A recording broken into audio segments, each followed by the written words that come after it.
Simba mukaka kana rikapera mkoma rinosinina. Kana mukashora kana mukashauda mzira ndimbocheuka. Andimbokundikana ndakatanga kare pandiri mfana. Chenze vandipamukana vane kudovaya vachishushikana ini ndamtara. Simba mukaka kana rikapera mkoma rinosinina. Kana mukashora kana mukashauda mzira ndimbocheuka. Simba mukaka kana rikapera mkoma rinosinina. Kana mukashora kana mukashauda mzira ndimbocheuka. Chakabva kure kure samatenga nditarire. Joda ndisvike kure tipinde mumambure. Variko vanokanda matombo shungu tigonzwisa urombo. Tenzi munongo ndichengeta panya pandobuda dikita. Simba mukaka kana rikapera mkoma rinosinina.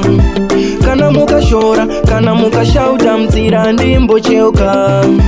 Simba mukaka kana rikapera mkoma rinosinina. Kana mukashora kana mukashauda mzira ndimbocheuka. Andimbokundikana ndakatanga kare pandiri mfana. Tenze vandipamukana vane godovaya vachishushikana ini ndamtara ime vatana. Unopakwara kana ndauya pakurova imbwa andiwanzi mpini. Anogona vacho asenao ndininini. Simba mukaka kana rikapera mkoma rinosinina. Kana mukashora kana mukashauda mzira ndimbocheuka. Simba mukaka kana rikapera mkoma rinosinina. Kana mukashora kana mukashauda mzira ndimbocheuka. Chakabva kure kure samatenga nditarire. Joda ndisvike kure tipinde mumambure. Variko vanokanda matombo shungu tigonzwisa urombo. Tenzi munongo ndichengeta panya pandobuda dikita.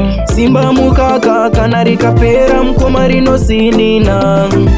Kana mukashora kana mukashauda mzira ndimbocheuka. Simba mukaka kana rikapera mkoma rinosinina. Kana mukashora kana mukashauda mzira ndimbocheuka. Simba mukaka kana rikapera mkoma rinosinina.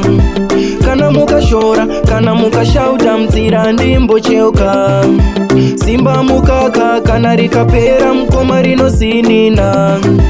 Kana mukashora kana mukashauda mzira ndimbocheuka.